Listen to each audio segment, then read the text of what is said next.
What are you doing? I'm Pasquale for those of you that don't know me, training development consultant right here at Talent Development within New York Presbyterian Hospital.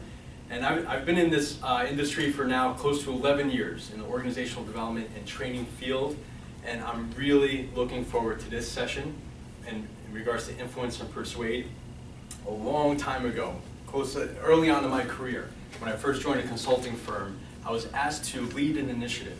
I was super excited about this because I've always had this passion for wanting to be positive and a positive change agent. And I had this opportunity to really take an important need in the organization, creating an onboarding experience and bringing that all together for the organization to utilize when they hire new consultants, new project managers. So I was really, really excited about this opportunity. However, I was petrified. I was scared.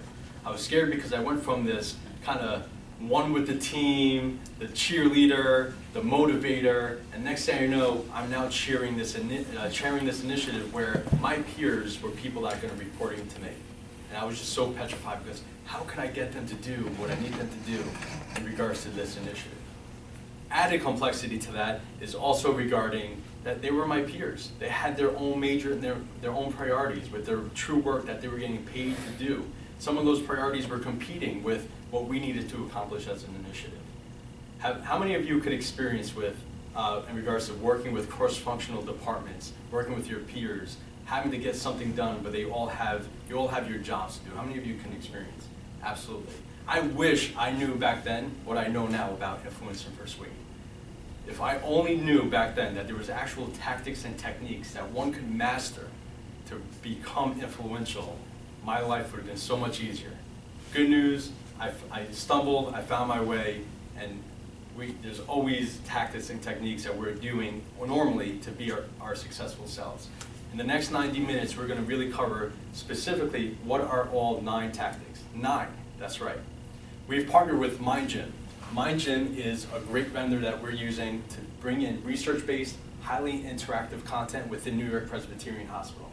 The good news is that they're fully aware of what's happening right now in our market. We're all strapped for time. We're all being asked to do more with less.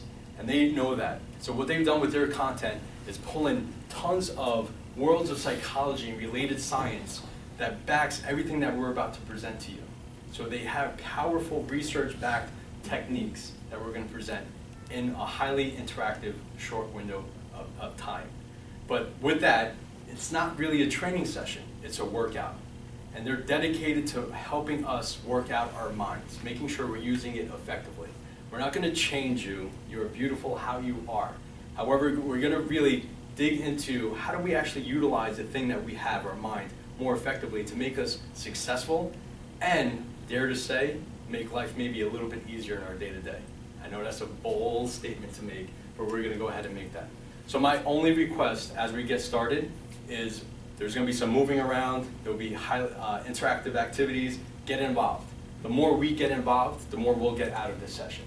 And no need to worry about notes. I'm going to be distributing a handout shortly. They'll have everything that we're going to cover within that handout. Okay, who's excited? Ready to go? Sure. Because we're going to start flexing our muscles here a little bit, our mental muscles.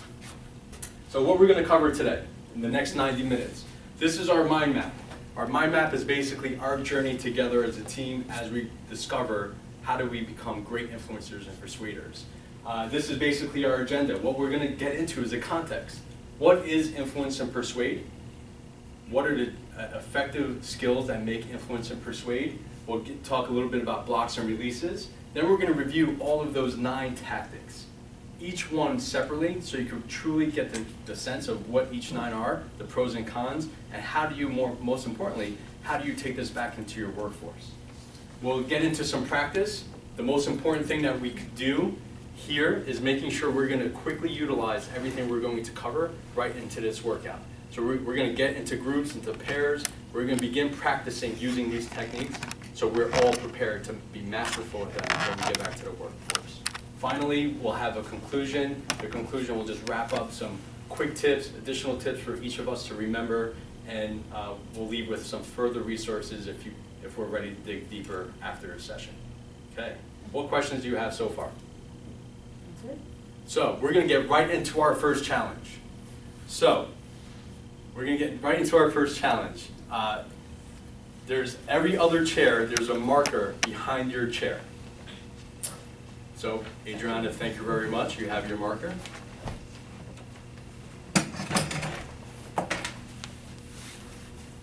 Excellent. Thank you. Wayne has his marker.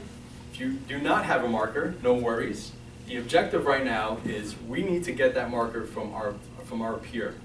We're going to have less than 1 minute. So if you do not have a marker, we're going to have less than 1 minute to try to persuade your partner to give you your marker.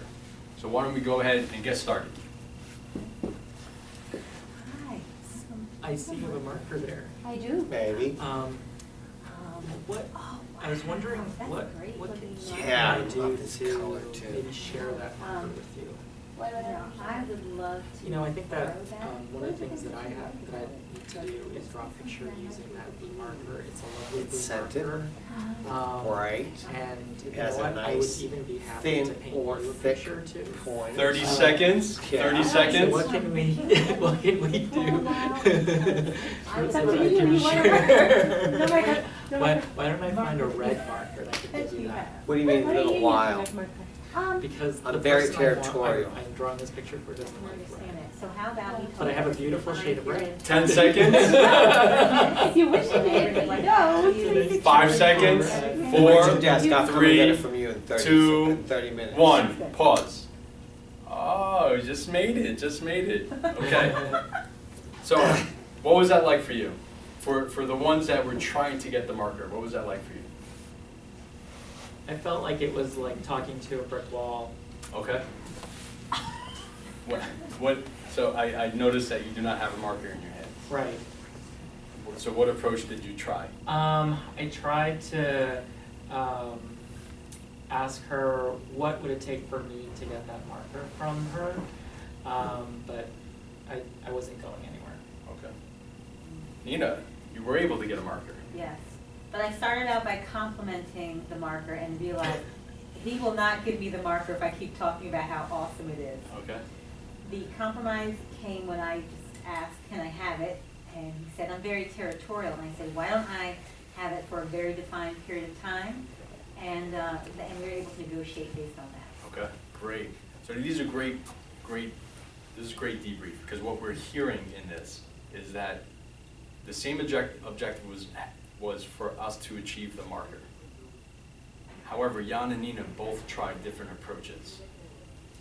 Even if you were successful in your approach, it's important that we review the 9 tactics, because we need to be equipped with all the different ways to influence and persuade.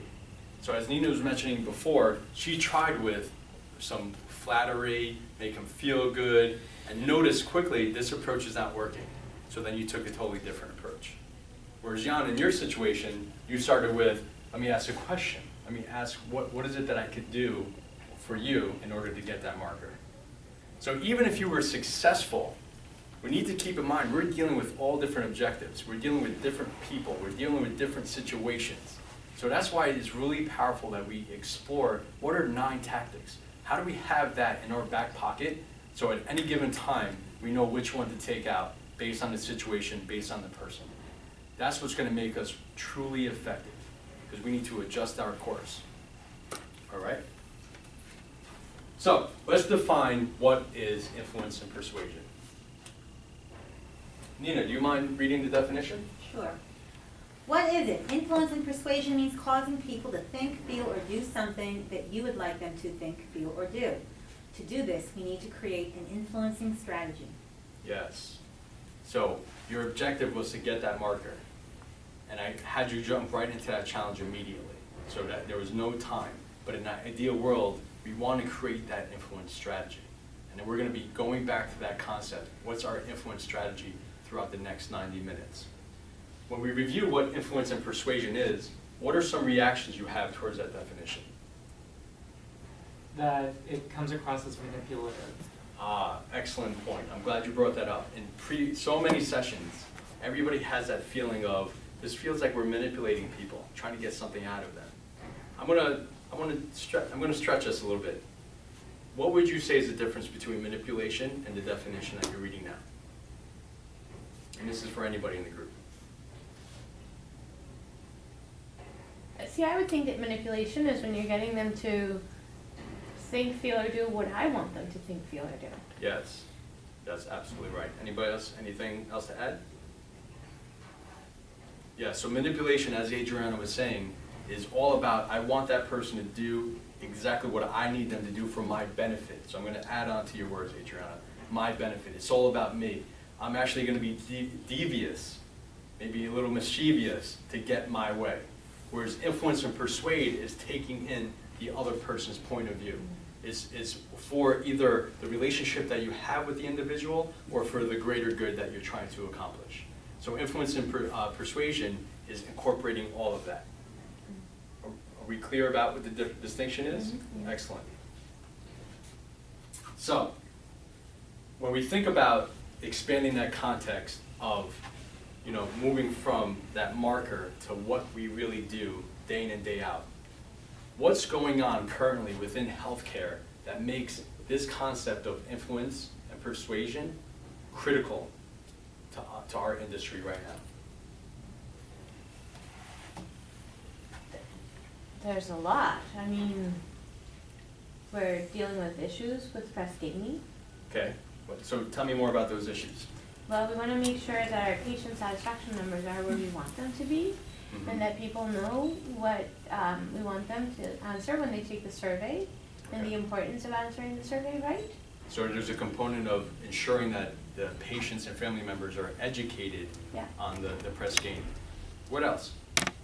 I think also to ensure that our employees stick to a standard of practice, and for many, it seems like you're telling me to go over and above what I'm doing every day.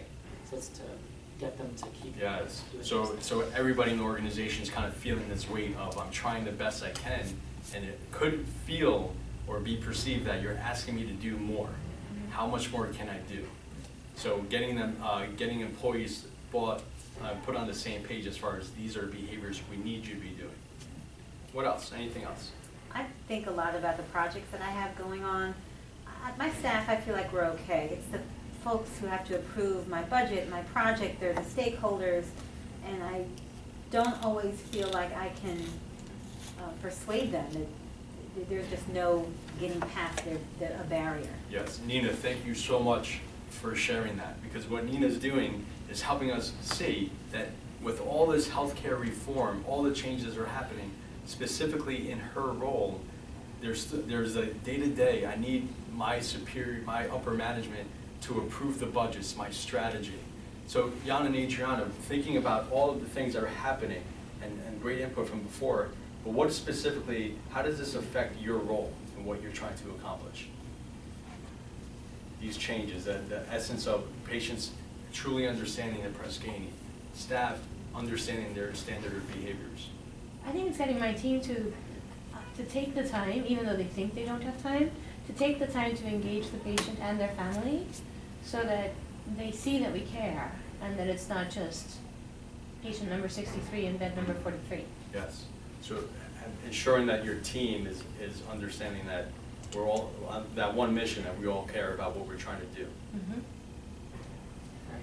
I think for me, it's figuring out a way to make it so that when I ask or delegate or assign something to someone, they don't feel like it's one-sided, that it's just benefiting me. Yeah. So I want you to just pause and hear the different responses. We're all within healthcare. Healthcare reform is something that we all get. There's an impact to each one of us. Mm-hmm. The impact that's occurring is individual, is different. Having senior leaders approve a strategy, how do I make that happen? Getting my team on the same page, ensuring that we're living to our standards to accomplish a mission. How do I have that individual conversation so it doesn't feel like I'm delegating and forcing, but that person is bought into what we're trying to do. So the reason why I pause is because this is a great observation that all of you came into influence and persuade with different intentions. We all want different things. However, the effect, the outcome is all going to be leading in the same way. We all think differently, we all decide differently, there's different things that we're trying to achieve, but reviewing the 9 tactics that we're about to, understanding having a strategy, this in essence will put us all on the same page. So what I would like to do is get into our next exercise. I'm going to hand this out shortly, but before I do so, I want us to just pause and think about who are some great famous influencers, persuaders that you can think of? In the hospital? Just famous, dead or alive. Gandhi. Oh, I'm sorry. Gandhi. Gandhi. I'm thinking of Vartan Gregorian, who was the president of my university. When I was there, he was able to get money out of alumni and donors like nobody's business. Okay. He was a master. Excellent. Gandhi. Barton. Who else? Think about our history. Who else has been who we would consider famous, influential? I mean, MLK, MLK. Excellent. JFK. JFK, absolutely. So I want you to hold on to those images as we enter this next exercise, okay? For now, just please take one. Do not open it. Okay. They're sealed. It's very important that we do this together. There's tons of information here. But for right now, I just want you to just pop the first tab open, like so. And if you just open it, just this way, you'll see on this bottom portion is the mind map that we've already covered. This is our agenda for today. Right above is, what is it? This is the section that we're going to be working on together as pairs. So what I'm going to do is break you up into pairs. I'm going to assign each pair a question. So you're going to get one of the two questions. In your pair, you're going to have 2 minutes to answer that question. Please use this handout to jot down your notes, your thoughts, your answers. Okay, so for right now, why don't you just pair up with the person next to you, and I'll come over and assign you the question. Both of you answer. What are the skills and attributes of a great influencer? I'm going to have both of you answer. People make decisions for their reasons and not ours. Okay? You're going to have, now that you've received both questions, you will have 2 minutes to complete this. So get started.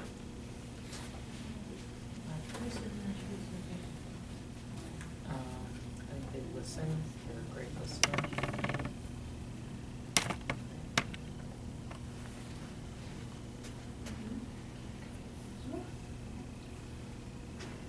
I also think that they make the other person, they can pay attention to what they're saying. And I think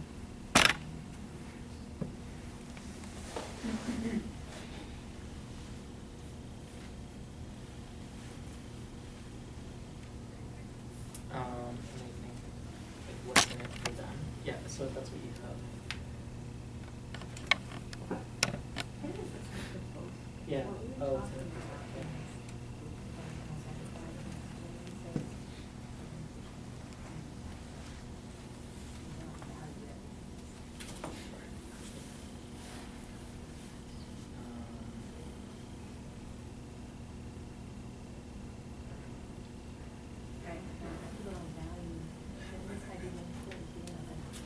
Or maybe the authority. Like maybe 1 minute. a great influencer tends to be like a president or So in positions of authority. yeah.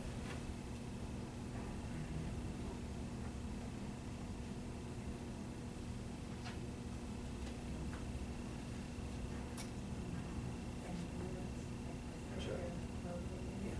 30 seconds.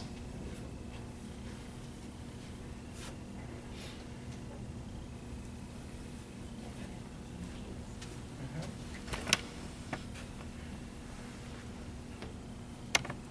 10 seconds. 5, 4, 3, 2, 1, and pause. All right, so let's hear, and we already kind of gave one answer, because when we think about those great influencers, there's one thing, one skill that all effective influencers have. They see the other person's point of view. They understand that it's important to think about the other person. So, and once again, that's that distinction between manipulation versus influence and persuade. So when we think about that first question, what do we need to understand about them in order to be effective in our influence and persuasion? What did you come up with as a group? We also talked about values. We may not value the same things. something that you perceive is really critical, why don't they understand that this is so important to the work we do? And I'll say, I don't think so. I think other things are more important.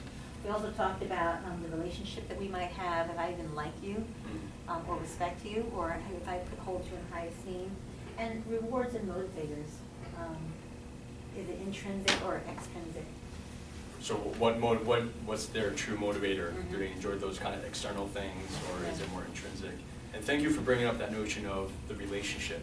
I think sometimes we forget that that's a real thing that we need to worry about in organizations. What is our rapport with the person or people that we're going to be influencing?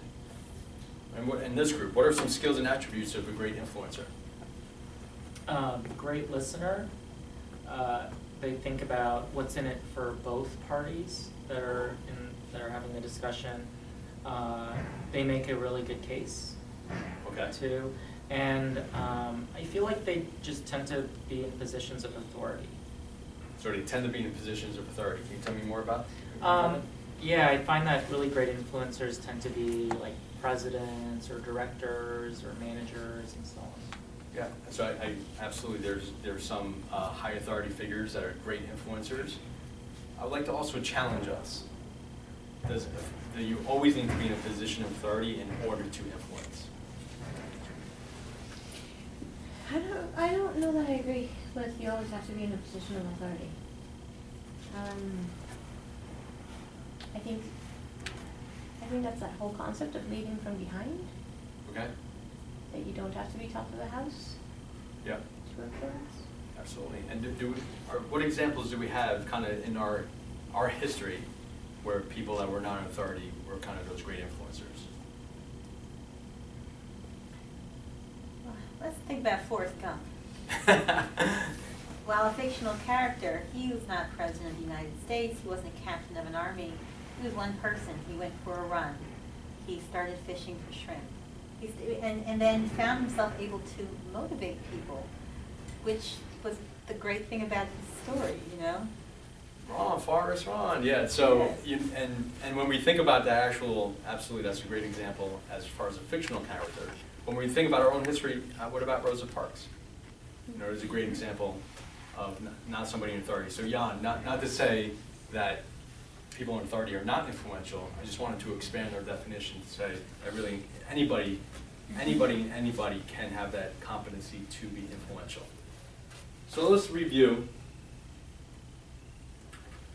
what it takes as far as understanding the other person's point of view. To get that person bought in, you always need to understand what is their point of view. So as Nina was saying before, what are their values? What is it that they truly cherish and want to be? What are they thinking? You want to understand power. So power, there's all different forms of power. There's absolutely the power of, is this person higher up in a hierarchy? But there's also familiar power. Are they more familiar with the topic than I am? And things like that. Past history. What is the past history that this person has on this particular topic or this case or whatever you're bringing to them? Because you want to make sure you incorporate that into your influence. Relationship with you. So this is something that Nina and Wayne came up together as far as understanding, do you have a good rapport with them? If not, do they want to have a rapport with you? That's something else to consider. And the current state of mind.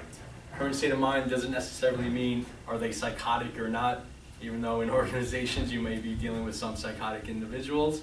But this is really understanding what is their frame in that current moment.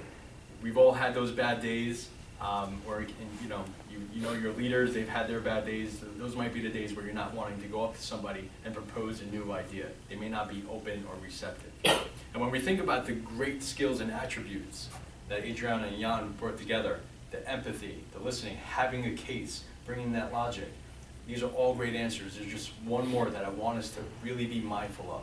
When we think about people like MLK, Gandhi, they all had something they were trying to accomplish. Why do I say that? Because when you are influencing and persuading, it's important to know what is it that you're trying to accomplish. When you know what you're trying to accomplish, you have that objective clear in your mind, that clarity, that allows you to begin to create a strategy and approach to get that. When we each have a strategy and approach in place, and we begin to put that into practice, you're able to identify, ooh, this worked with Jan, so I'm going to keep doing this as I work with Jan. This one didn't work with Adriana, so I better go back to my toolbox. Which other tactic can I use in order to get that objective? So having that clarity around what you're trying to accomplish and that strategy allows you to build confidence. So as you implement the strategy, you can reinforce the tactics and techniques and solidify it. It also allows you to analyze what is not working well, so you could have that as continuous learning, so you could just continue to grow and learn. Because when we think about these historical figures like MLK, JFK, they didn't just start. They didn't just wake up one morning and say, you know, this is what we're going to do tomorrow. It was a journey that they went on. They had their influence strategy plan in place, and they put it to practice and kept referring to it. So that's what we're going to be challenged to do today, is put our own influence strategy in place as we go talk to our teams, as we prepare to have a conversation with our peer, as we have a conversation with our direct leader. How do we have that strategy in place? What questions do you have?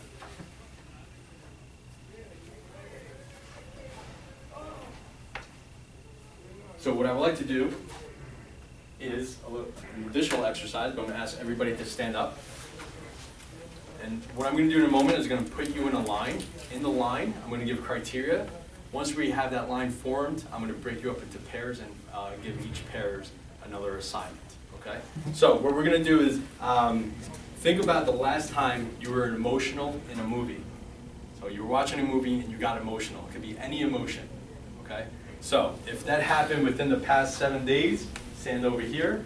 If that happened kind of within a month, stand over here. If that hasn't happened in a really long time, stand over here. Okay, excellent. So how I'm going to do this, Nina and Adriana, you're going to be one pair, and Wayne and Jan, you'll be another pair. So please return to your seats with your handouts.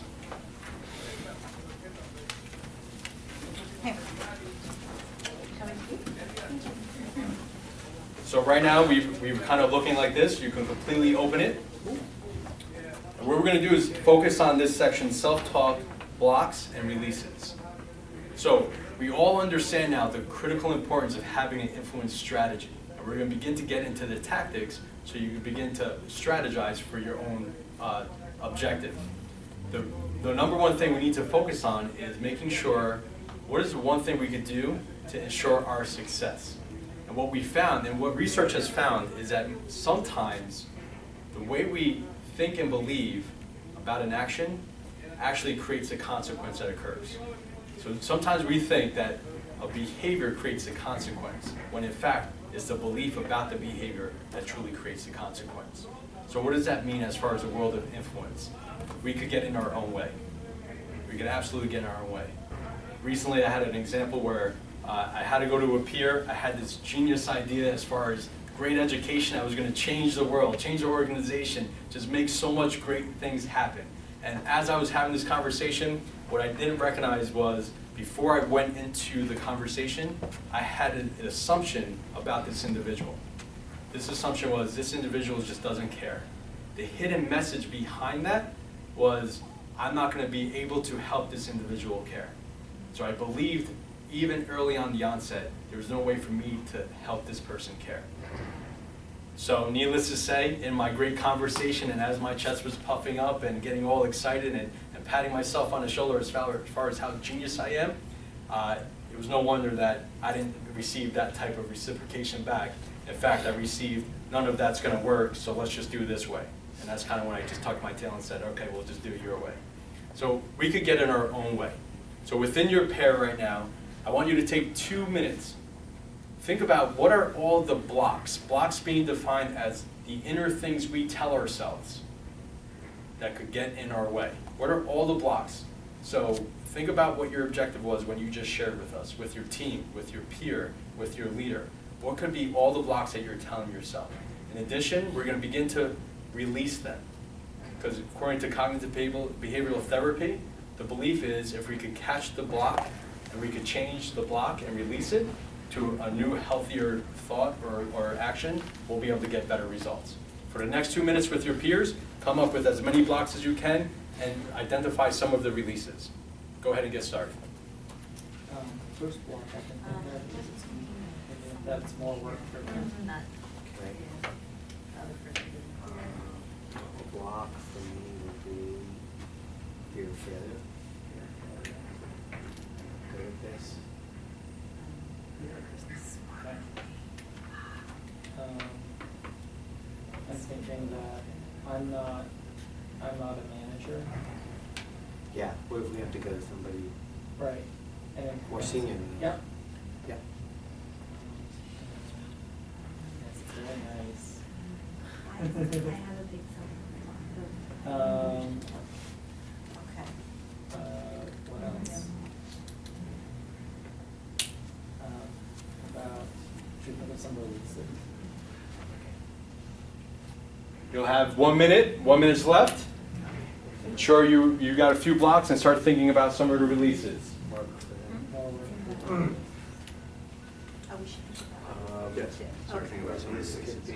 Oh,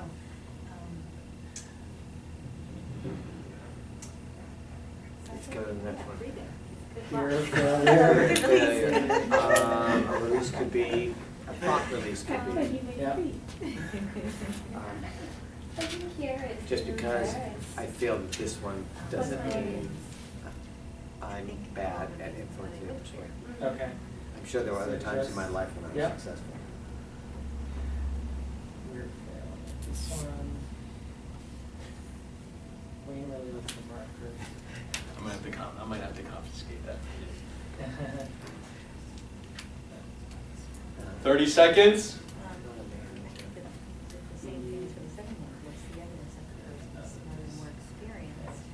No, the But manager. also ask how important is Does it, do you need to be a manager to? You know, so it's the mindset that puts us in that, Yeah. puts us in a place that we can go in. 10 seconds. It's because maybe I have experience or knowledge that they don't have. So change mindset. 5, 4, 3, 2, 1. Pause.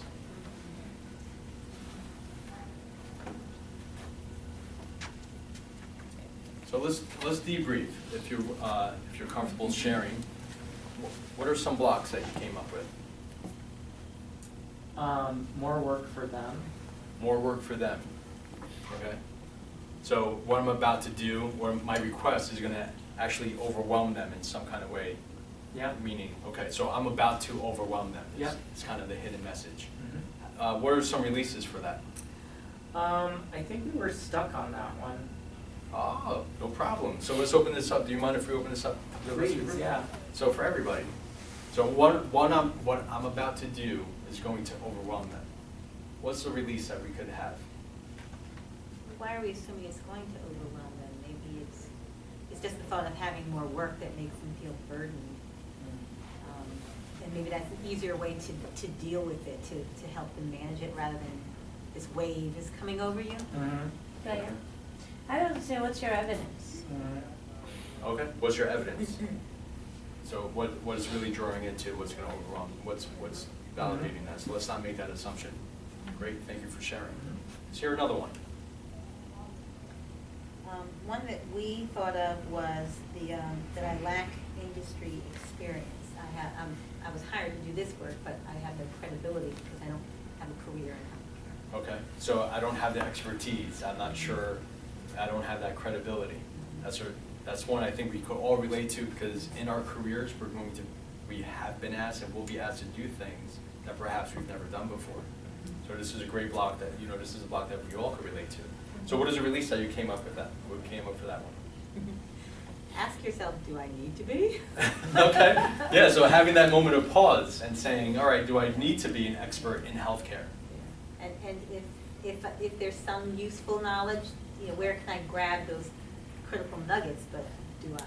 Yeah, so where can I grab the critical nuggets? But even behind that question of do I need to be, I'm hearing another message. I'm expert in something else that is valuable to why I'm here anyway. So embracing that diversity of thought, absolutely. So once again, when we think about what we're doing within this workout, we all understand what influence and persuade is. critical aspect to influence and persuade is having that strategy in place. So in order to when we have that strategy, the first step is to make sure we're not getting in our own way. Let's make sure we're removing our self-limiting beliefs and releasing them with healthier beliefs and patterns.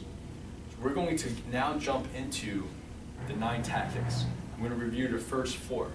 As we think about the 9 tactics and as we learn about them, consider how is this tactic beneficial to my current situation that I'm trying to accomplish.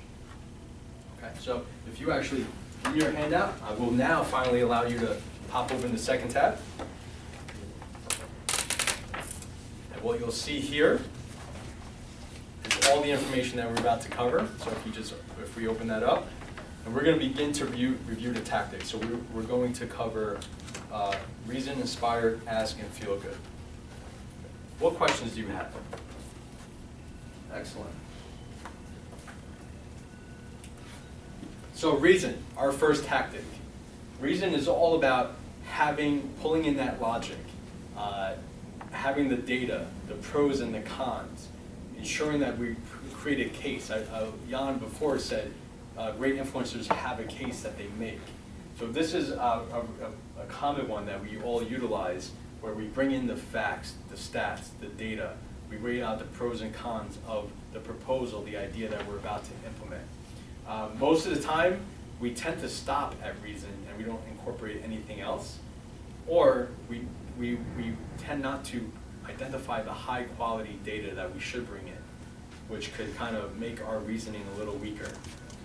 The critical thing when we think about reason, in regards to outlining the facts and the pros and cons, aim for quality, not quantity. Why might that be the case? Why would quality facts win over quantity of facts?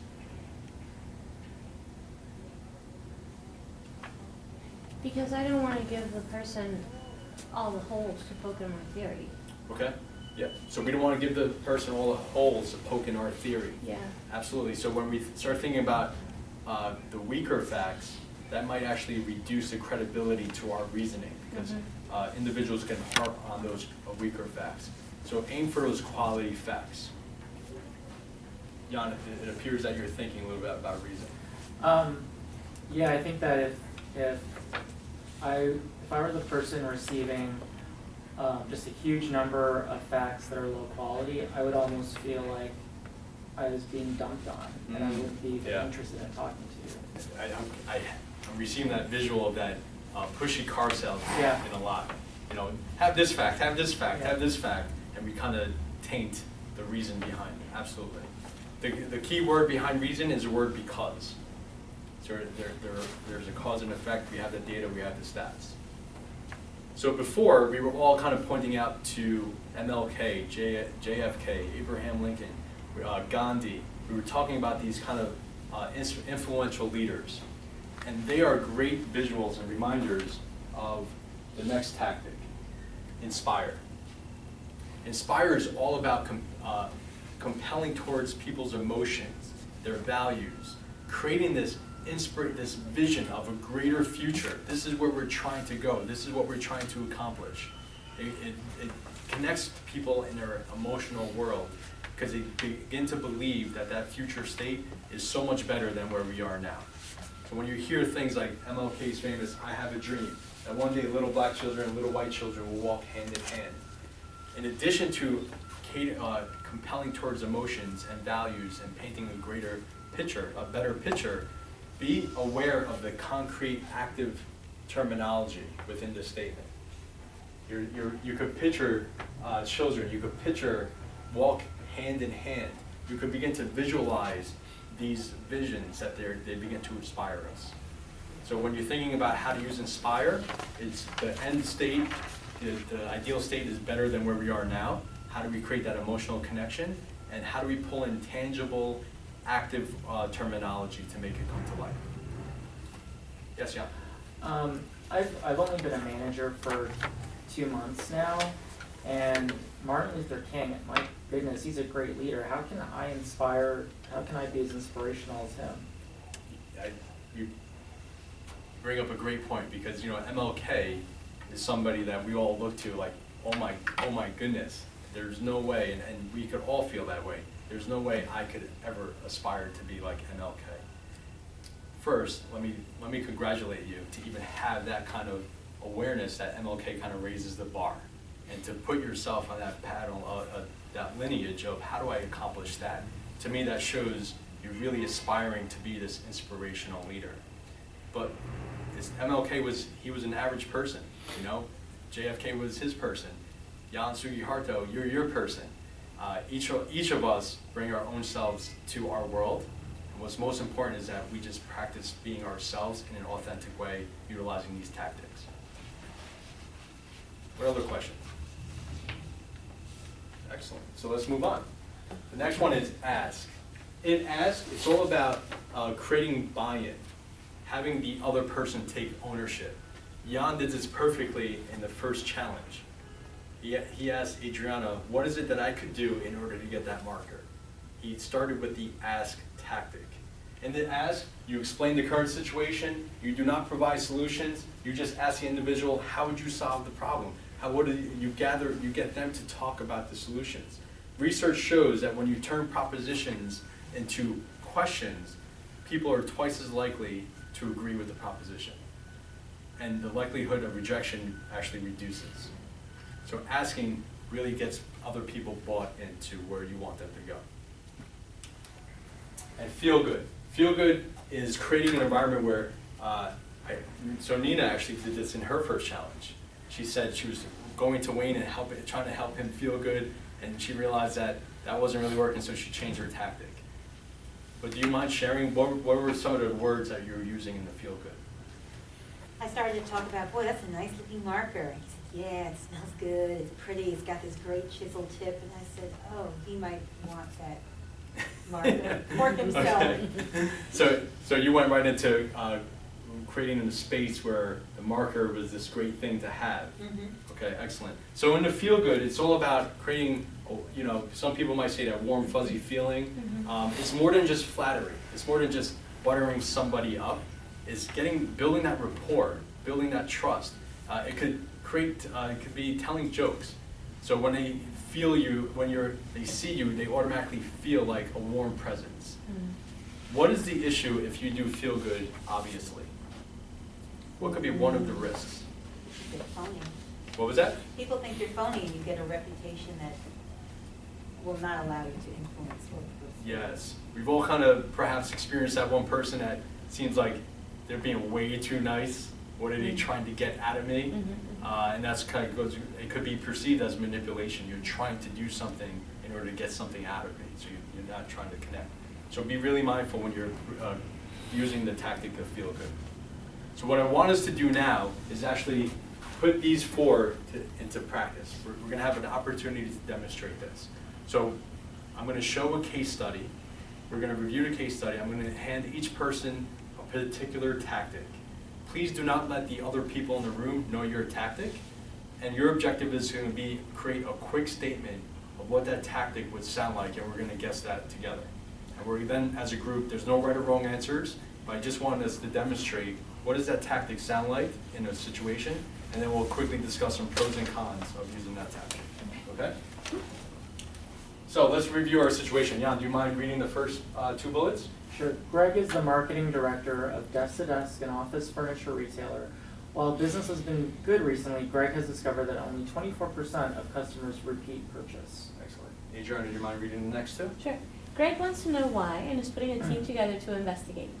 He is keen to include Dawn, an extremely effective but already overworked marketing manager, because he thinks they are much more likely to get to the root of the issue with Dawn involved. Oh, Dawn around. Nina, do you mind wrapping up? How will Greg influence and persuade Dawn given the different tactics available? What are the pros and cons of that style? Excellent. So in our case study, our objective is we're going to act like Greg, and we're trying to influence and persuade Dawn. Okay? I'm going to leave the case study up so you can refer to it. Mm-hmm. Once again, I'm going to distribute a card with the tactic. Mm-hmm. Do not let anybody else know your tactic. Your objective is, let's just think of one message that will represent that tactic for this situation. Okay? And then we'll debrief and share some pros and cons.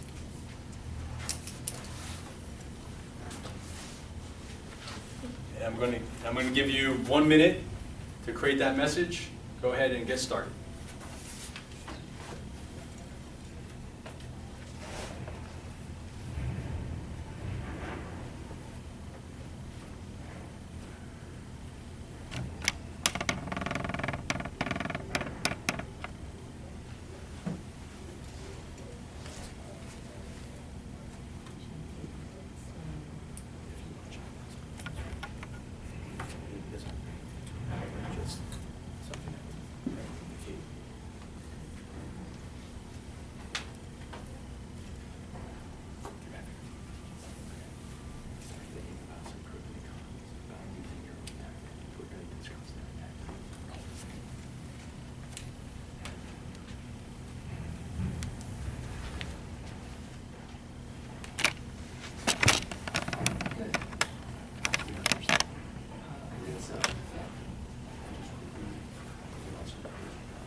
You have 15 seconds.